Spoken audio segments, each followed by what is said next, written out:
Bonjour Église Génération, bien content que vous soyez présents aujourd'hui. Juste avant qu'on aille plus loin, j'aimerais ça simplement faire quelques petites annonces. Premièrement, aviser pour Génération Kids, pour tous les enfants, aujourd'hui à 11h30, vous avez votre rencontre via Zoom.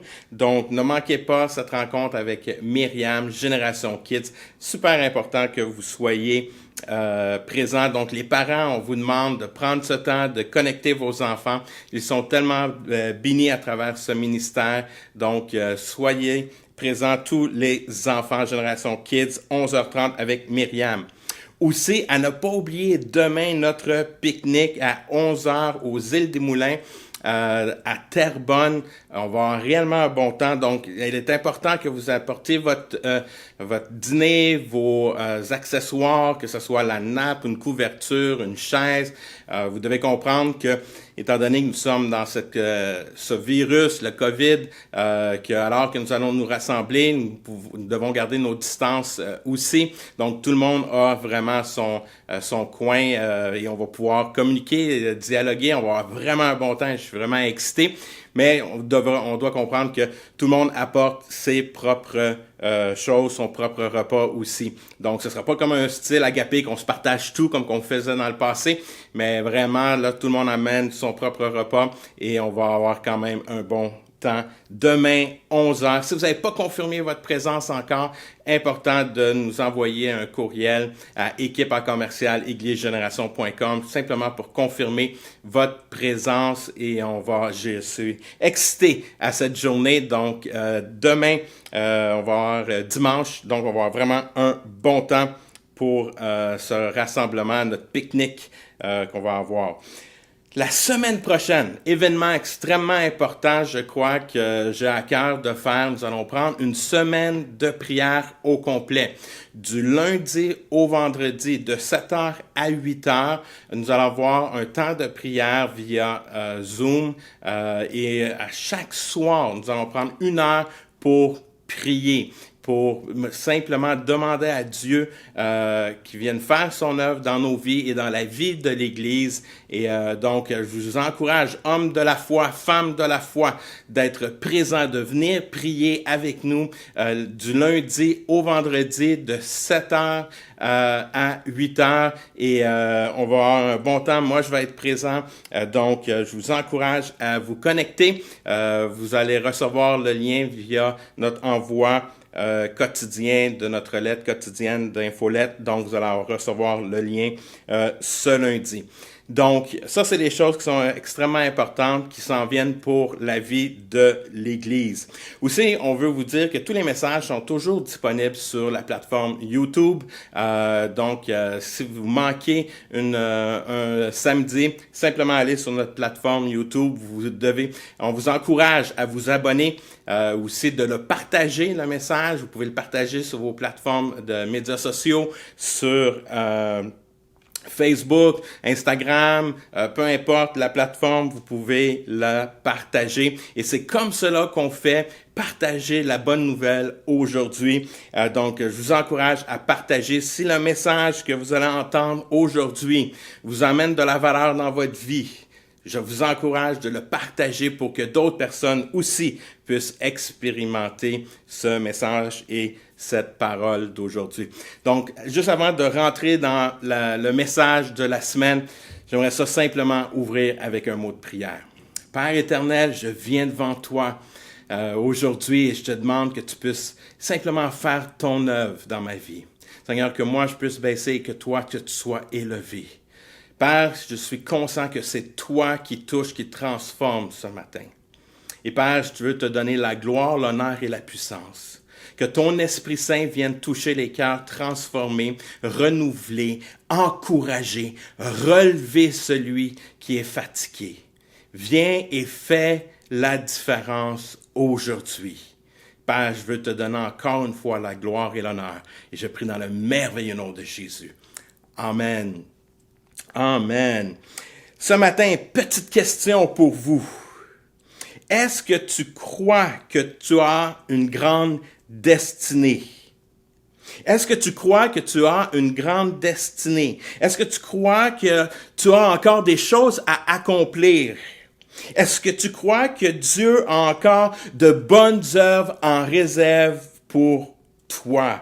Peut-être ce matin, tu te trouves dans une saison de ta vie où que tu sens qu'il y a comme une pause, ou que tu sens que le travail est lourd et que tu sens que les responsabilités du quotidien deviennent de plus en plus lourdes dans ta vie, et même peut-être le sentiment d'avoir le goût de tout laisser, de tout abandonner. Peut-être tu te sens dans une saison comme cela et je veux t'encourager, si c'est le cas, de simplement de le partager dans ton entourage, de communiquer avec nous. On va pouvoir prendre des temps de prière comme nous allons faire durant la semaine et on va pouvoir prier avec toi. Mais ce matin, j'aimerais ça te dire que ta destinée est plus grande que tu te l'imagines et persévère. Ta destinée est plus grande que tu te l'imagines et persévère. Il y a une histoire que dans les Écritures que j'aime et on va aller rapidement dans cette histoire, mais c'est l'histoire de Josué. Josué est un homme qui a amené le peuple d'Israël à rentrer dans la terre promise. Et on a vu de grands miracles, remporter de grandes victoires. Et à un moment donné, dans sa vie, après qu'il a rentré dans la terre promise, il y avait un combat amené où il y avait simplement quelques milliers de personnes lors du combat, mais Israël a subi pour la première fois la défaite et Josué est découragé. Et Josué, dans ce moment-là, il va même arriver dans ce moment et même avoir un peu de questionnement, de doute, qu'il va poser des questions à Dieu. Et Dieu va lui répondre.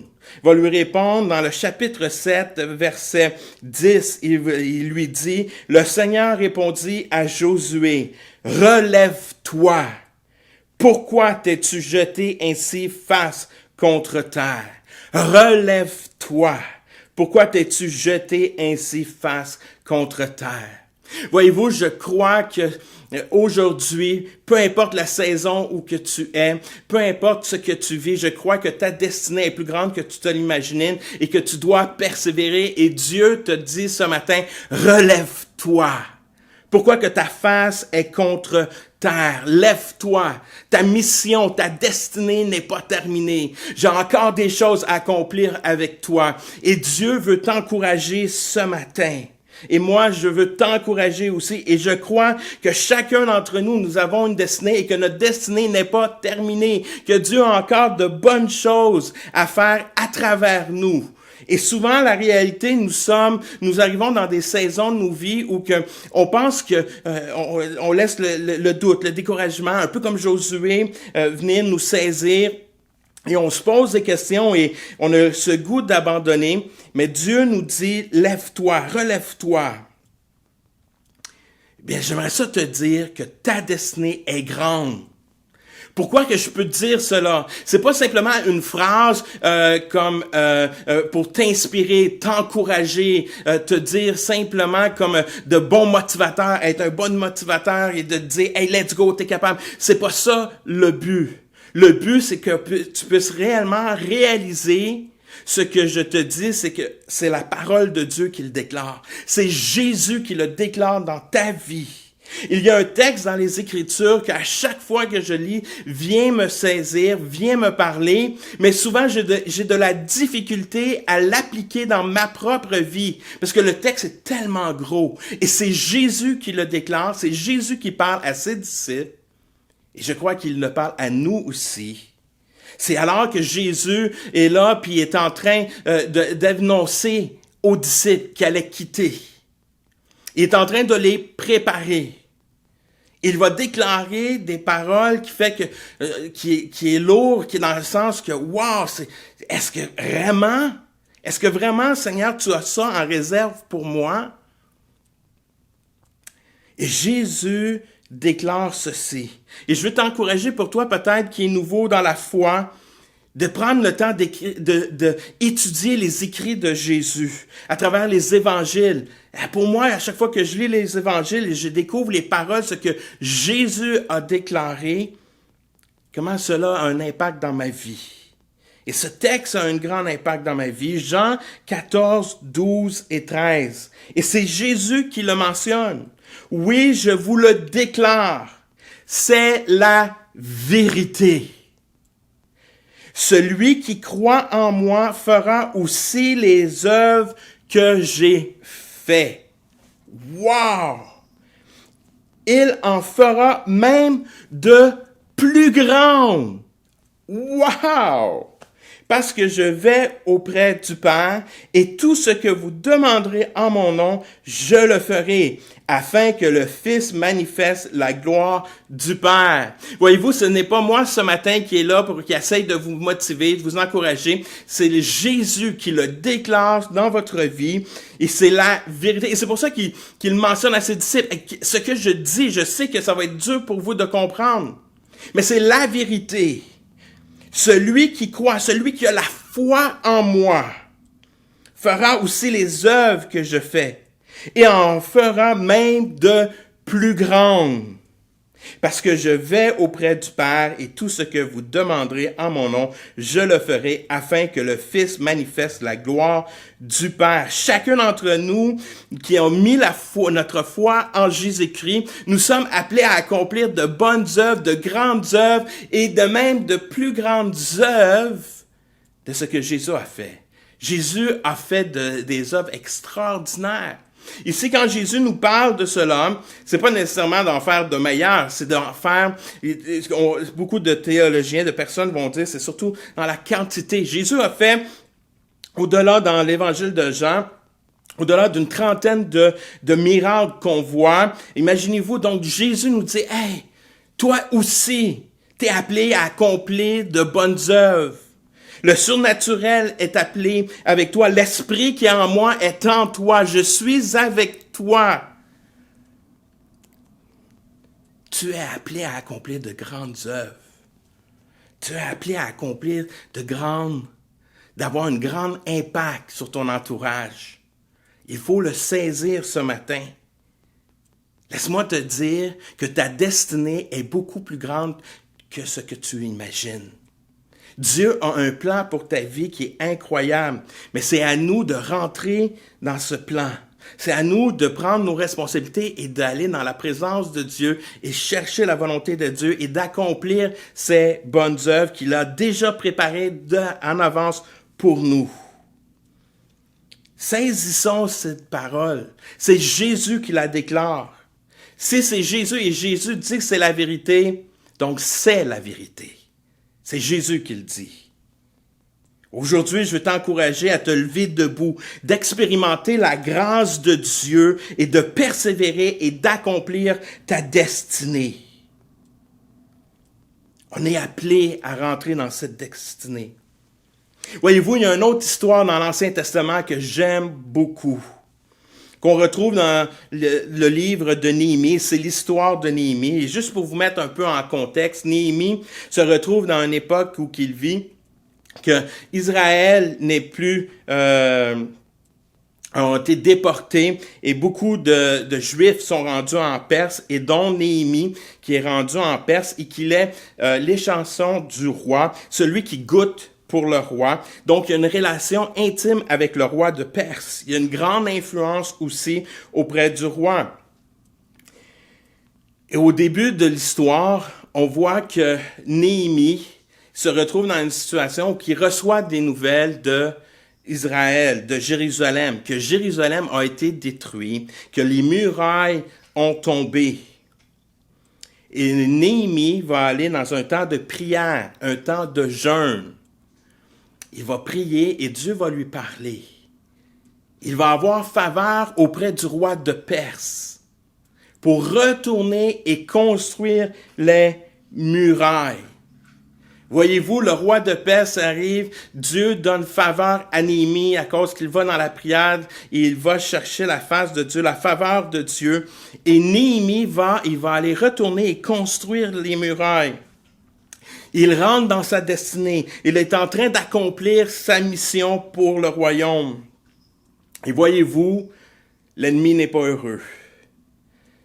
L'ennemi n'est pas heureux quand tu rentres dans ta volonté, quand tu es en train d'accomplir ta destinée. Néhémie, alors qu'il retourne à Jérusalem, qu'il va rebâtir, ils sont en train de finir les murailles.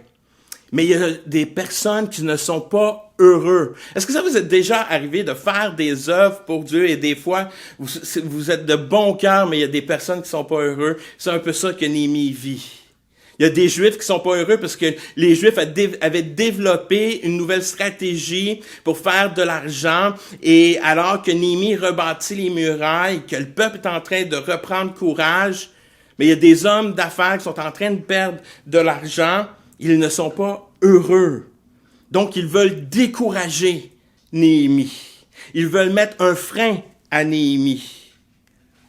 Et on va voir dans le texte, c'est cette histoire qu'on voit maintenant, dans le livre de Néhémie, chapitre 6, versets 1 et 3, qui dit « Sambala, Tobia, Geshem l'Arabe et nos autres ennemis apprirent que j'avais reconstruit la muraille de la ville et qu'il n'y avait plus de brèche. À ce moment-là, je n'avais pourtant pas encore en place les battants des portes.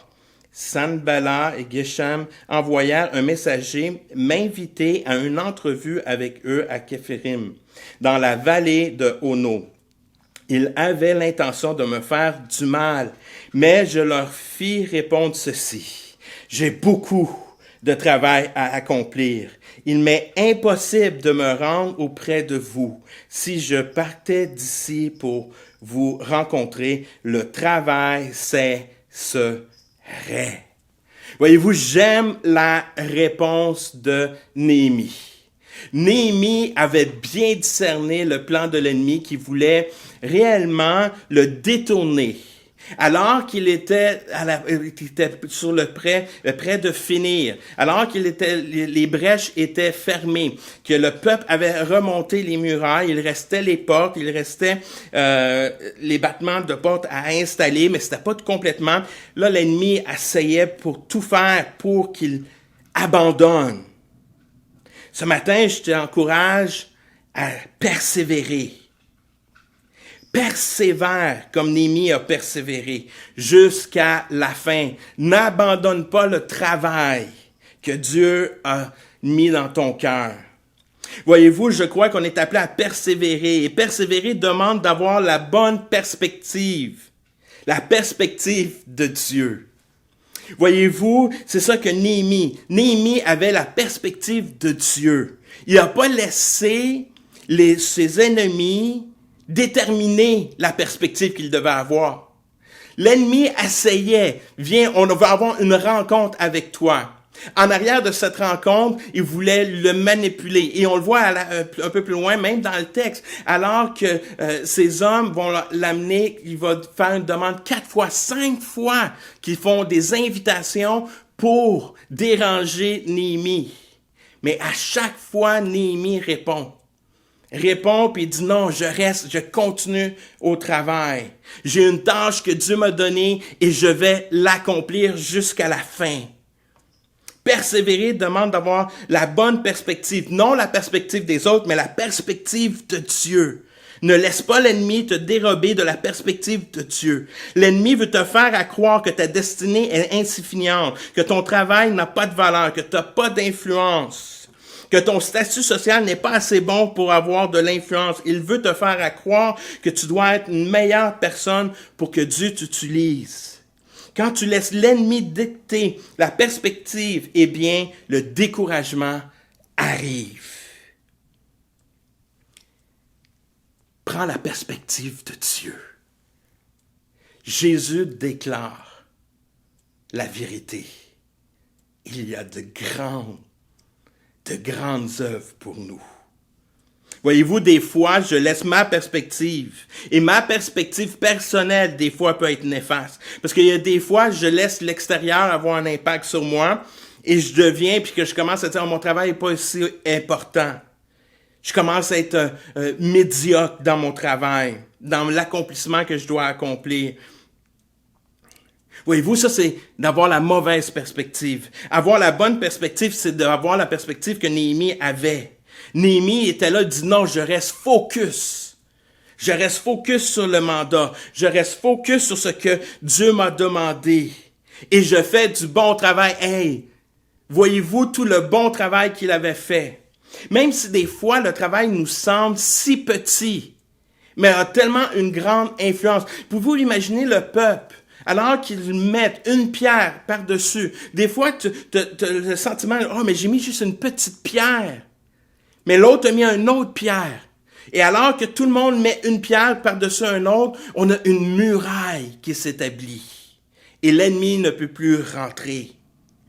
Laisse-moi te dire et t'encourager, le travail que tu fais présentement qui te semble si petit peut avoir un impact éternel. Laisse-moi te dire que tu as une influence et l'influence que tu peux avoir peut être éternelle. De là l'importance de faire du bon travail pour l'œuvre de Dieu, d'accomplir ses bonnes œuvres et ne pas se décourager, mais d'avoir cette passion, ce focus, de rester sur la mission et de vouloir accomplir la volonté de Dieu. Persévérer demande que je reconnaisse que Dieu est au travail, que Dieu fait l'accomplissement, que Dieu fait le travail. Voyez-vous, Dieu veut nous utiliser, mais c'est Dieu qui travaille. C'est Dieu qui a donné la faveur à Néhémie. C'est Dieu qui fait son œuvre. Maintenant, c'est à nous de prendre notre responsabilité, d'accomplir les tâches. Voyez-vous, Dieu donne la faveur, pourvoit pour les besoins, pourvoit. Mais en retour, Néhémie prend ses responsabilités, construit la muraille. Voyez-vous, pour nous, pour toi, c'est la même chose. Dieu nous donne faveur. Maintenant, c'est à nous à prendre nos responsabilités. Mais persévère. Persévère. Et Dieu travaille en toi. Et quand Dieu travaille en toi, cela fait simplement que deviens de plus en plus à son image et de plus en plus que tu viens à son image, de plus en plus que tu accomplis de plus grandes œuvres et que tu accomplis des choses extraordinaires pour le royaume de Dieu. Laisse-moi te dire, je t'encourage aujourd'hui de prendre du temps de prière, de prier pour des gens alentour, de prier pour ceux qui sont malades, des personnes qui vivent des moments difficiles, que tu puisses prier avec eux et les encourager et d'imposer les mains et de voir comment Dieu agit. Soyons courageux. Ne soyons pas découragés, mais soyons courageux. Dieu veut nous utiliser pour accomplir des œuvres extraordinaires. Maintenant, c'est à nous à prendre nos responsabilités et d'accomplir la tâche. Dieu travaille en moi pour que je sois encore plus efficace, pour que je puisse vraiment accomplir sa volonté. Et quand que je vois que Dieu travaille en moi, c'est un signe que je dois persévérer. Je persévère. J'aime Philippiens 1:6 qui dit « Je suis certain de ceci.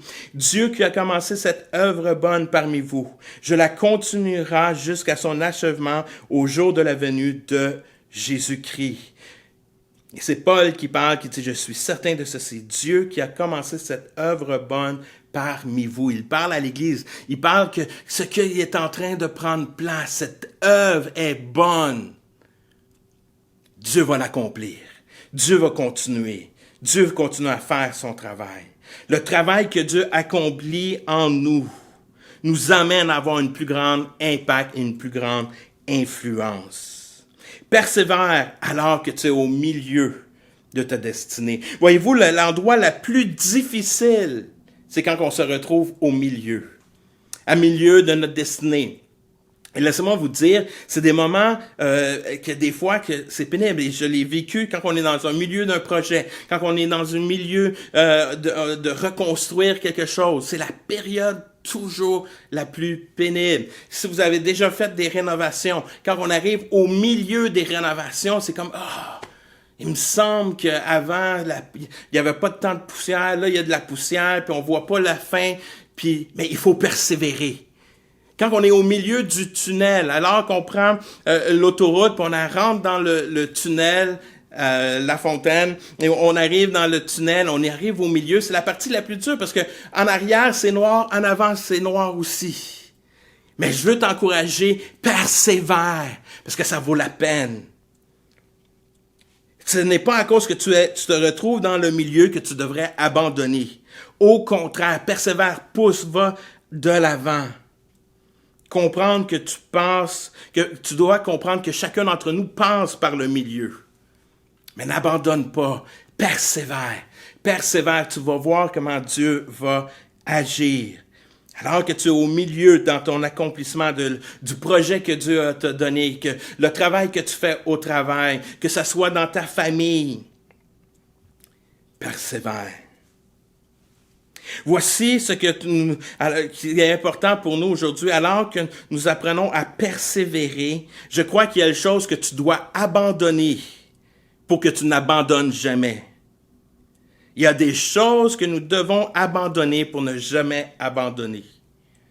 Voyez-vous, une des choses que je crois que nous devons apprendre, c'est quand on commence quelque chose, qu'on le fasse jusqu'au bout. Puis qu'on le fasse du mieux qu'on peut. Faire le mieux.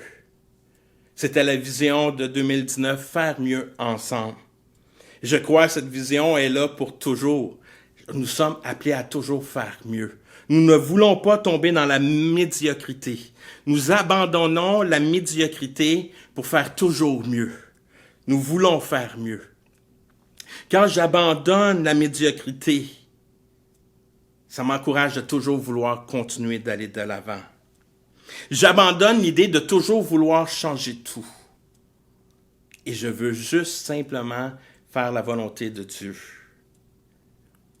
Alors que j'arrête de changer tout ce qui est alentour de moi, puis je me concentre, premièrement, à me changer moi, mais savez-vous quoi?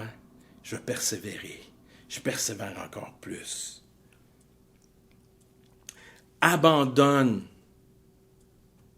la salle d'attente. Savez-vous quoi? Souvent d'entre nous, on est là, puis on va dans la salle d'attente, puis on n'est pas prêt à commencer notre projet. On n'est pas prêt à commencer ce que Dieu nous demande à faire. On a été dans la prière, on reçoit des paroles, Dieu nous parle. On ressent que Dieu me demande d'aller prier pour telle personne, mais on se place dans la salle d'attente et on se dit des fois, « Oh, mais je vais attendre qu'une porte s'ouvre. On va attendre un moment clé. On va attendre pour ça. » Sors de la salle d'attente. Parce que quand tu restes dans la salle d'attente, tu vas abandonner, tu vas te décourager et tu n'accompliras pas ce que Dieu te demande d'accomplir. Sors de la salle d'attente et mets-toi en action. Commence l'œuvre, commence à accomplir ce que Dieu te demande, que ce soit de prier pour un ami, que ce soit de parler de Jésus à ton voisin, que ce soit peu importe ce que Dieu te demande. Fais-le. Sors de la salle d'attente. Parce que si tu restes là, tu vas abandonner. Sors de la salle de l'attente. Je crois qu'on doit abandonner les choses qui ne fonctionnent pas et d'aller de l'avant. Parce que des fois, si on reste, il y a des choses que des fois qu'on peut accomplir, puis que ça ne fonctionne pas, puis on reste là, puis on essaye. Mais il faut avancer. Le royaume de Dieu avance et on doit avancer. Puis il y a des choses, des fois, qu'il faut arracher. Parce qu'on réalise que ce n'est pas bon, puis on arrache ces choses pour qu'on puisse avancer. Il faut abandonner l'idée de tout vouloir gérer. Parce que quand on veut tout gérer, puis quand la réalité, on ne peut pas tout gérer, c'est là qu'on a le goût d'abandonner. Abandonne aussi ce que j'appelle le cruise control. Vous savez, dans l'auto, quand on fait des longues durées, longs voyages, puis la route, et là, nous le permet, il n'y a personne devant nous, on pèse sur le cruise control, puis là, on roule. On roule. Mais souvent, quand on est sur le cruise control, mais souvent, des fois, on a tendance à s'endormir. On s'endort, puis on perd chemin. Moi, je te dis, ôte-toi du cruise control. Puis la dernière chose que tu dois abandonner, c'est la vallée de Ono. La vallée de Ono, c'est la vallée où que les ennemis voulaient amener Néhémie pour lui faire peur. Il faut arrêter d'avoir peur et dire, « Oh non, je ne vais plus là. Je ne laisse plus la peur dicter. Je vais persévérer. » Parce que je suis conscient que la destinée que j'ai est beaucoup plus grande que ce que j'imagine et je persévère. Je vais persévérer. Je vais accomplir la volonté de Dieu et je vais faire son œuvre. Je ne vais pas dans la vallée d'Ono. J'arrête de laisser les gens me faire peur et j'accomplis ce que Dieu me demande. Je saisis sa perspective, sa parole. Je saisis ce que sa parole me dit et je l'accomplis. En terminant, il y a un texte que j'aime beaucoup, ce qu'on retrouve dans Isaïe 58, 11, 12, et je termine avec cela, qui dit « Le Seigneur restera ton guide, même en plein désert. Il te rassaisira et te rendra des forces. Tu seras comme un jardin bien arrosé, comme une fontaine abondante dont l'eau ne tarit pas. Alors tu relèveras les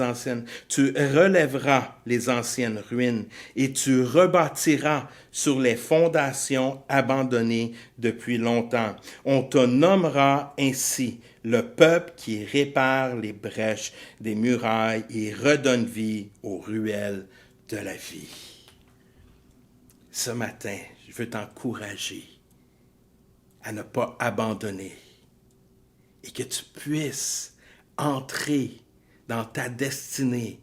Et laisse-moi te dire, elle est plus grande que ce que tu imagines. N'aie pas peur, persévère. Persévère. Et cette semaine, je te mets au défi de simplement prier pour les gens, d'être généreux avec les gens. Savez-vous, une des choses que je trouve importante, que je vous le partage souvent, de rentrer dans la destinée, c'est d'être généreux. J'en parle souvent, on le regarde souvent dans plusieurs facettes, mais je crois que c'est un élément qui est tellement important aujourd'hui, d'avoir une atmosphère de générosité, d'accomplir la volonté de Dieu. Des fois, c'est dans des petits détails, c'est d'être généreux. Je vous donne un exemple en terminant rapidement. Alors que j'étais dans les vacances, on était en pleine canicule, les grosses chaleurs.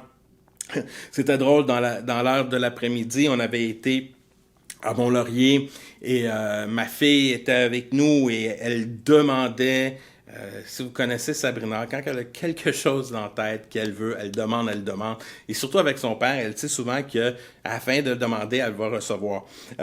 Et on arrive à un moment donné, elle demande, elle dit « Papa, je veux une queue de castor. » À chaque année, on vient, on a une queue de castor, on prend une queue de castor, je veux la queue de castor. Et elle demande, puis à un moment donné, je suis prête à céder, je dis « OK, on va y aller. » On va à l'endroit et en arrivant là-bas, c'était fermé. Cause de la chaleur. Ils avaient renvoyé leurs employés. Il faisait trop chaud. Donc, on n'a pas pu avoir notre queue de castor cette année. Et je pense qu'elle m'en veut encore pour ça aujourd'hui. Mais je te demande pardon. Mais la réalité, c'est qu'en soirée, qu'est-ce qui s'est passé? C'est que lors du repas, on a décidé d'aller au coin de où notre chalet, qui a une pataterie. Et on a dit, bon, on va aller là-bas, puis on se commande des hot dogs, des hamburgers, puis tout ça.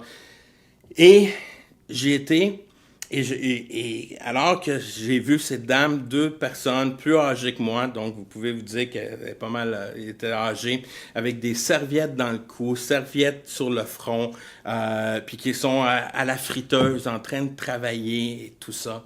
Et habituellement, quand que je vais dans des patateries, des places comme ça, je prends ma commande, je paye, puis ça finit là. Mais là, je chantais, je dis non, on va être généreux aujourd'hui. On va être généreux. Fait que alors que j'ai reçu ma commande, ils m'ont dit le prix, mais j'ai donné le même montant comme pour boire. Puis la madame est totalement occupée, elle l'a pas vu, et c'est correct comme ça. La générosité, c'est pas pour que les gens voient. La générosité, c'est pour dire merci. Merci de ce que tu as accompli. Merci du travail que tu fais. Merci d'exister, puis on veut te bénir.